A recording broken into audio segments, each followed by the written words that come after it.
The Hitler problem of leadership. May I ask you a question? Did Hitler have leadership? Many people believe that Hitler had great leadership. At that time, Hitler not only had the power to command obedience, but also had the power to command millions of people, rallying the German people around him to realize the dream of the Third Reich. Many people may think, if he could command millions of people, what else could leadership be? Therefore, many people believe that Hitler had great leadership. Of course, they also know that history tells us that Hitler brought great disasters to the Jewish people, Germany, and the world. Therefore, some people add a qualifier to Hitler's leadership, saying that Hitler had great leadership, but it was bad leadership. My view is that Hitler did not have leadership. You can say that he had great appeal, incitement, and influence, but that is not leadership.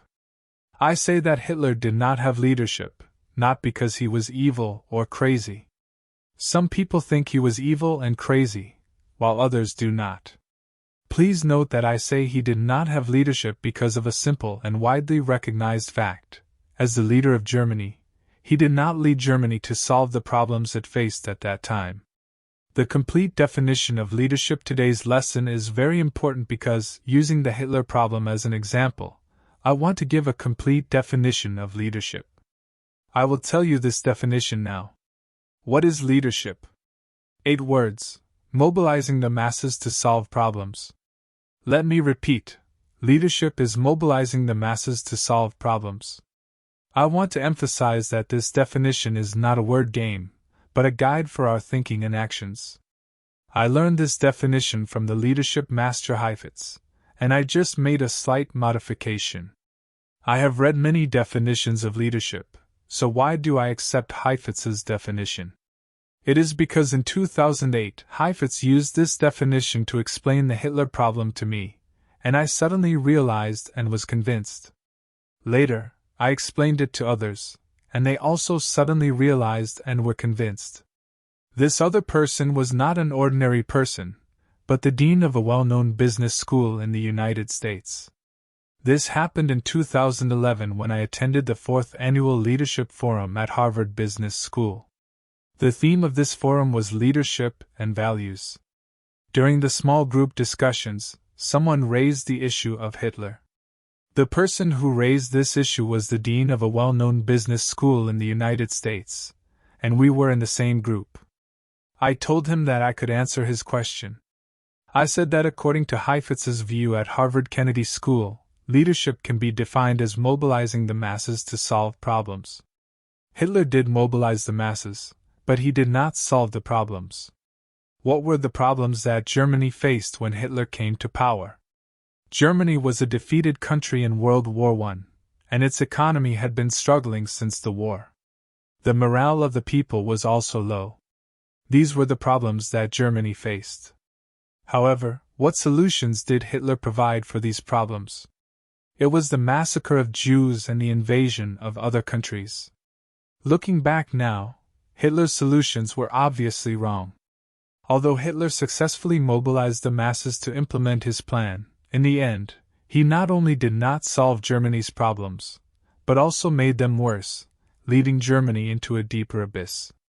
Leadership is mobilizing the masses to solve problems. Mobilizing the masses alone is not leadership. Only mobilizing the masses to solve problems is leadership. After hearing me say this, the dean of the business school also suddenly realized and was convinced. I hope that his realization will be helpful to him as the dean of a business school in the future. Leadership revolves around problem solving. This definition is crucial. Let me explain it to you in detail. Firstly, the definition does not state that leadership is the ability to mobilize people to solve problems, but rather that leadership is the act of mobilizing people to solve problems. Why is this important? It emphasizes that leadership is about action, not about who you are or what you have, but about what you do. To demonstrate leadership, it is not about your abilities, but about the actions you take. This definition tells us that the core of leadership action is problem solving.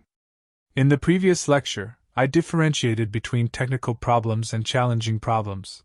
But there is a crucial distinction that I did not have time to explain. The key difference is that technical problems are solved through authority, while challenging problems are solved through the people. I used the example of infectious diseases as a technical problem. If you have an infectious disease, the problem is solved by a doctor. The doctor is an authority figure who diagnoses the disease and decides on the appropriate antibiotics. Infectious diseases are a metaphor for many technical problems in organizations that are solved through superiors or authority figures. But what if you want to lose weight? Weight loss is an example I like to use. In this example, there are also authority figures, such as weight loss experts, nutrition consultants, and fitness coaches. They are authorities and can provide advice and solutions, but to truly solve the problem, it is up to the people, the person who wants to lose weight, to make the necessary changes in their lifestyle, including changing their diet, exercising regularly, and so on. You have to make many difficult changes to truly solve the problem. While authorities may discover solutions, it is up to the people to make the changes necessary to implement the solutions. The real challenge of challenging problems lies in the fact that they can only be solved through the people. There is a powerful psychological effect called the status quo bias, which means that people often resist change. The weight loss example I just mentioned is also a metaphor. There are many problems in organizations that require people to change their thinking and behavior to solve them. How do you get people to change? This requires mobilizing people, that is, mobilizing the people. The focus of mobilization is on solving problems, but solving problems requires mobilizing people. In the third lecture, we talked about the push and pull of leadership. Obviously, mobilization is mainly done through pulling, not pushing. Pushing can also be used. Pushing includes legitimate power, which is commanding people to change, reward power, which is rewarding people for changing, and coercive power, which is punishing people for not changing. These may be effective, but not as effective as pulling. Pulling includes expert power and referent power, but the most important is informational power, which is persuasive power. In persuasive power, besides using reason, it is even more important to use emotion. Mobilization is about making people want to change and be able to stick to the change. Solving problems does not equal achieving goals. My definition of leadership is mobilizing people to solve problems, not mobilizing people to achieve goals. Sometimes achieving goals is leadership, but sometimes achieving goals is not leadership. To a large extent, Hitler also achieved his goals. He killed many Jews and occupied many countries. However, these goals were wrong in themselves and were not meant to solve problems, but to evade them. Killing Jews and invading other countries could not solve Germany's problems. Goals that cannot solve problems are like fake medicine. You could also say that Hitler was a fake doctor who provided fake medicine to the people. Why did people fall for it? Because bitter medicine is hard to swallow, and fake medicine is often more attractive. Getting everyone to follow is not leadership. Many people sell fake medicine because it is easier to get everyone to follow. When people think of leadership, they often imagine a scene where everyone follows the leader's call. Contrary to what you might think, getting everyone to follow is often not leadership.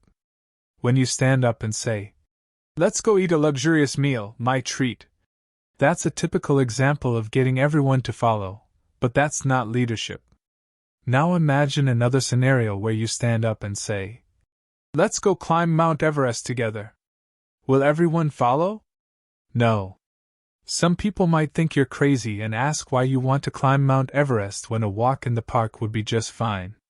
Some people might think climbing Mount Everest is great, but they don't believe they have the ability to do it, or they don't believe you have the ability to do it. The focus of leadership is on solving problems. There are two major difficulties in leadership problems. The first is finding a solution, which can be difficult. The second is implementing the solution, which is even more difficult. Finding a solution can sometimes require mobilizing people to discover it together. However, some leaders are geniuses who can find solutions on their own. We talked about Gandhi's example before. What he did was also summed up in 8 words: mobilizing people to solve problems. Gandhi was a genius who found a brilliant solution to the problem of Indian independence, called nonviolent non-cooperation. However, it was not enough for him to practice nonviolent non-cooperation alone. He had to get everyone to follow him. But nonviolent non-cooperation was a bit like climbing Mount Everest. It was not something that everyone would follow at first. Gandhi had to mobilize people.